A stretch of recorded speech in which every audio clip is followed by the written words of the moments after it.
Hello everyone, welcome back to a Manga Boy weekly manga reading log. As you can see, a lot of Mardock Scramble here. This book's actually by the same author, Yoshitoki Oima. There you go. Who does Silent Voice, and this author right here made the light novel for this series. The series is pretty interesting. It's about like this really slummy future where like everyone is either on drugs or come from like a broken home, and like crime is rampant, things like that. And this girl, she's a prostitute, and she dies, or maybe not dies, but like, what's the word for it?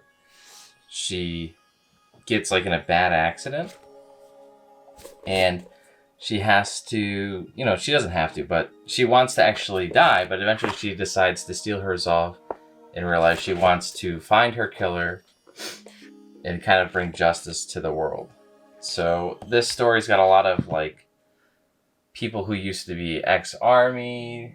They have to be like, well, they don't have to be, but they were in the army, and then like there's these robot enhancements coming up, and these guys think that, they don't need the robot enhancements. And then they get them, and then like they get all messed up in the head afterwards and go crazy. And like there's a lot of that involved here. A lot of like drug addiction, a lot of like psychological warfare, really. But this girl meets this like little mouse guy. See, that's him on the backs.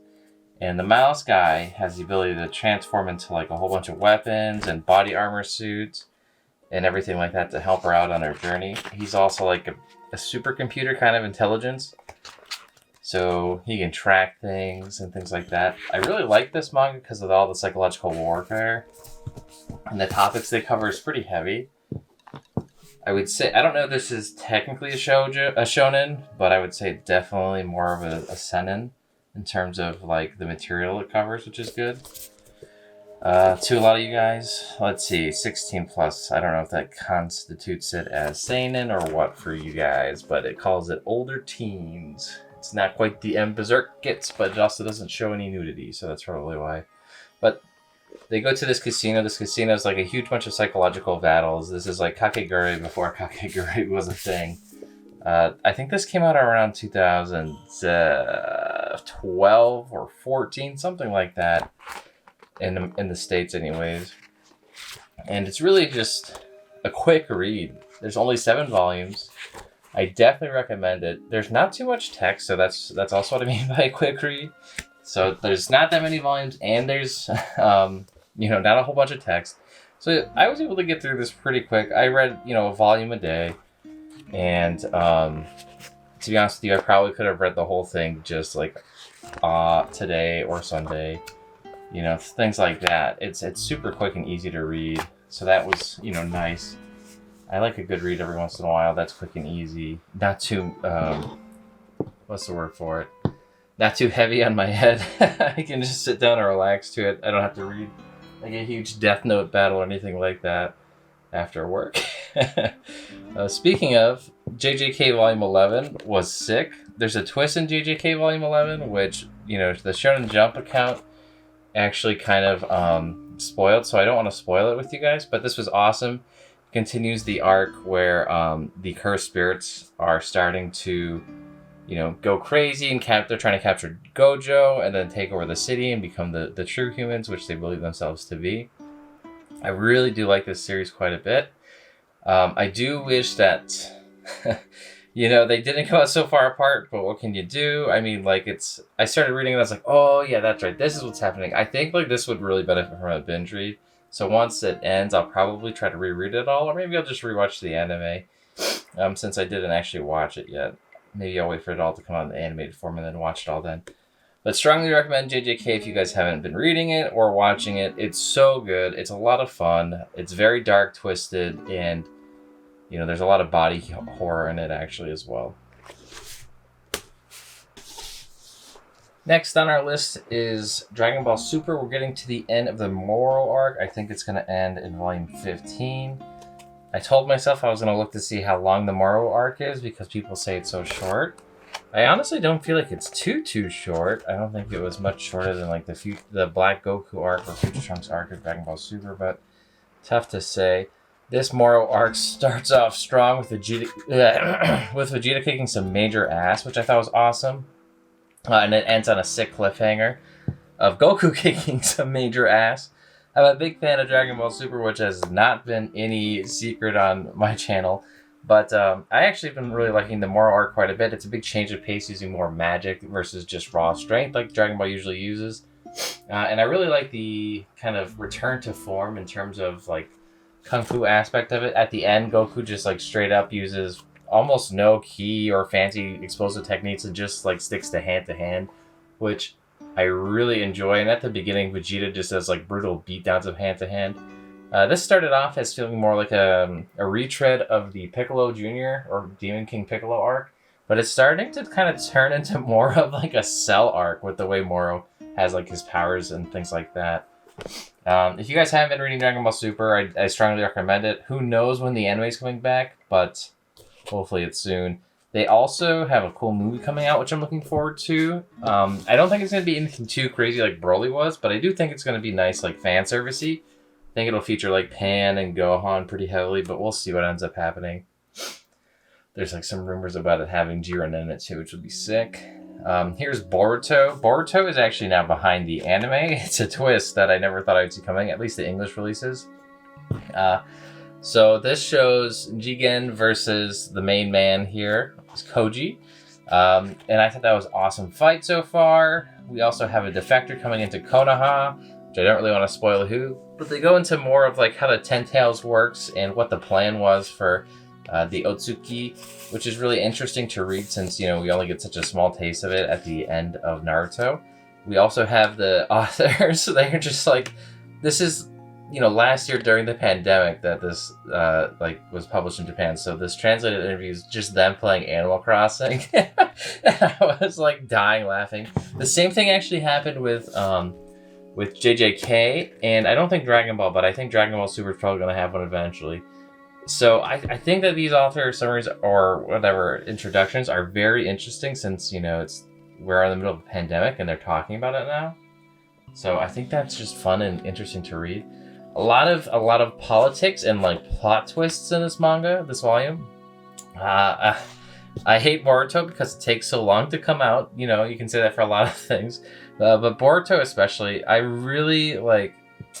I miss Naruto's like quick-paced releases because, you know, we were so far behind in the West. So Viz was just like pooping them out like nothing. Boruto, we are like maybe 1 or 2 volumes behind at most, so there's not a lot more for us to catch up on, which totally sucks because it's at such an awesome spot. And the anime is like caught up crazy fast, so now, you know, you have to be careful of spoilers from the anime on top of that. So it really makes it difficult. But anyways, I strongly recommend Boruto. Also, if you're not reading it, the sequel series, guys, just because everyone shits on them online, are actually pretty good. People are just shitting on them because it's flavor of the month. It's not real. Hell's Paradise Volume 10. I mean, come on. We all know Hell's Paradise Volume 10. This one is real. This is getting the hype, the good hype, because it's good. We get to see more of the fights with Shugen, and Shugen, how he fights, he like employs these different skills. Think of like Taskmaster from the Marvel comics, how he like remembers all the fighters he's seen. Well, Shugen does something similar where he has all the blades of the Asamon. I don't know if that's how you say it. Asamon. He knows how to fight with like their fighting styles. So he is a beast. I really am liking his entrance. You'll see a little bit more of an outlook into the ninjas and how the ninjas fight. The ninjas are really cool. They have some sick styles. And the Tensen are like really falling apart. So that's also awesome. I can't wait to get to the end of this. I can already feel, you know, we're approaching the final arc, so I don't think there's too much left of this. Lastly, we've got JoJo's Bizarre Adventure Part 4, Volume 4. So this is like kind of the end of the mundane kind of everyday life arc. As we get more introduced into the main villain and his style of killing, I guess I want to call it, his MO. Again, this has some of my favorite stories. We have Koshube, who I really love. I love how his manga making ability works. How he can like change people into books and what's the word for it? Right in there. He also teams up with and I'm like really having a hard time with names today. Koichi, and they have to get out of this trapped little ghost town here, which is really cool. But yeah, Rohan and Koichi are like probably one of my two favorite characters in this arc. I do really like, you know, Jotaro and or sorry, not Jotaro, Josuke and Oyasamu. I think that's how you say his name. And these two are a couple of goofballs. I really enjoy him, and Shige is really good too. But Shige is also kind of a bit of a scumbag. However, this is a really good arc. I strongly recommend reading this arc instead of watching it. Though maybe watching the second half is probably better because I remember the atmosphere being in the second half being like what I could not, you know, resist watching.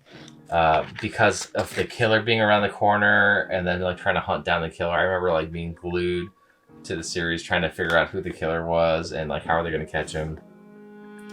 But yeah, the first half of it's definitely a better read. There's like no question in my mind. Like sometimes people have is it better to read or watch it? Ooh, it's tough because of this or that. It's like no, like the first 4 volumes, at least in these 2-in-1s, is definitely you should be reading it. 1 through 4, read it, and then the rest of it, watch it.